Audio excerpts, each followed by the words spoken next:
কি আছিল যোৱাকালিৰ বেহৰবাৰী আউটপোষ্টৰ খণ্ডৰ বিষয়বস্তু। যোৱাকালি বেহৰবাৰী আউটপোষ্টৰ যিটো খণ্ড সেই খণ্ডত 4টা বিষয় লৈ প্ৰস্তুত কৰিছে খণ্ড। তাৰ এটা হৈছে ডম্বৰু, 2 নম্বৰ হৈছে আপোনাৰ বলে বুমৰ কাহিনী, তাৰপিছত মণিপুৰ আশ্ৰয়স্থল আশ্ৰয় ৰুম, আৰু 4 নম্বৰ হৈছে মদ খাই ঘৰত অত্যাচাৰ কৰা। ঠিকে আছে, মানে বিষয়বস্তুখিনি ভাল লাগিছে, কিন্তু এটা বিষয় বেছি গুৰুত্ব দিছোঁ মই, সেইটো হৈছে বলে বুম। ধৰ্মীয় এটা বিষয়। বলে বুম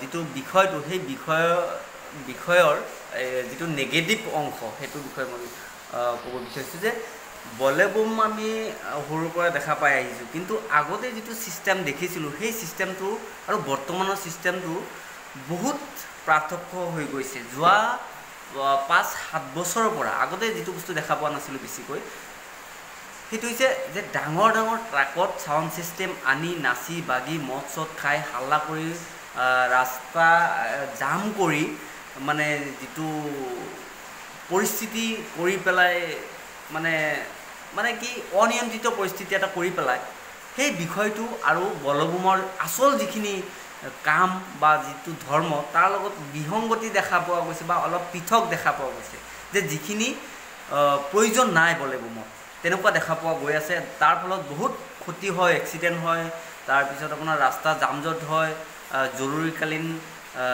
সময়ত মানুহ অহা যোৱা কৰাৰ অসুবিধা হয় দেখা পোৱা গৈছে। মই যোৱা দেওবাৰ অৰ্থাৎ পৰহি যিটো বলেবুম গৈছে, এটা ঠাইৰ কথা মই ক'ব খোজা নাই, সেই বলেবুমত এনেকুৱা হৈছে 1 কিলোমিটাৰ জেগা পাৰ হওঁতে, মই আছিলোঁ এখন গাড়ীত, 1 কিলোমিটাৰ জেগা পাৰ হওঁতে 3 ঘণ্টা সময় লাগিছে। তাত পুলিচে একো কৰিব পৰা নাই, আৰ্মিয়ে একো কৰিব নাই, একো কৰিবও নোৱাৰে। তাত ইমান জাম, ইমান গাড়ী উল্টা পুল্টা, আৰু বাইকাৰবোৰ মদচদটো খাইছেই, বাইকাৰবোৰ এনেকুৱা অকাই পকাই গাড়ী চলাইছে, খোজকাঢ়িও মানুহ যাব নোৱাৰা হৈ গৈছে। গতিকে ছিষ্টেমটো অলপ মানে ইমান ওপৰলৈ উঠিব দিব নালাগে। ভৱিষ্যতে যাতে এনেকুৱা হয়, হয়তো সেই ডাঙৰ ডাঙৰ ছাউণ্ড ছিষ্টেম বা কিছুমান বাইকাৰ আছে, সিহঁতক বাইক গাড়ী বেলেগ জেগাত পাৰ্কিং কৰি ৰাখি খোজকাঢ়ি পঠাই দিব লাগে, বা ইমান এটা তেনেকুৱা পৰিস্থিতি কৰিব দিব নালাগে। গতিকে সেই বিষয়ে যিটো বিষয় লৈ এপিছ'ড বনাইছে, ভাল লাগিছে, তো বহুত ভাল পাইছোঁ। যে ধৰ্মটো কি, ধৰ্মটো অকল ফূৰ্তিত ধৰ্ম নহয়, আৰু মানে কি ধৰ্মৰ বিষয়বস্তু নাজানি বা ধৰ্মৰ গুৰুত্বটো জনাৰ আগতে ধৰ্মত ফূৰ্তি কোনখিনিত বেছিকৈ পোৱা যায়, মদ খাব লাগে, কিবা কৰিব লাগে, অত্যাচাৰ কৰিব লাগে, অশ্লীল ভাষা প্ৰয়োগ কৰিব লাগে, যান জঁটৰ সৃষ্টি কৰিব লাগে, প্ৰেম নিদৰ্শন কৰিব লাগে, এইবোৰতহে বেছি গুৰুত্ব দিয়া দেখা পোৱা গৈছে। গতিকে যিকোনো ধৰ্মতে হওক, ইয়াত যিকোনো ধৰ্মৰ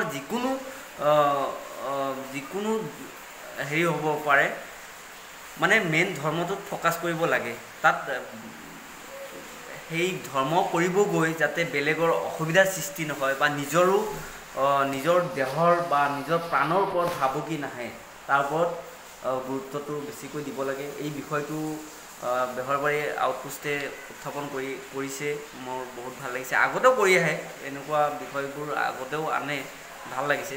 আৰু হৈছে আপোনাৰ যিটো প্ৰচলিত বৰ্তমান যিটো বেছিকৈ দেখা পোৱা গৈছে যে নাৰী সৰবৰাহ, কোনবোৰ নাৰীক সৰবৰাহ কৰা হয়, যিবোৰৰ প্ৰপাৰ গাৰ্জেন বিশেষকৈ নাথাকে, থাকিলেও দুৰ্বল থাকে বা গাৰ্জেন লোভী থাকে, সেই গাৰ্জেনৰ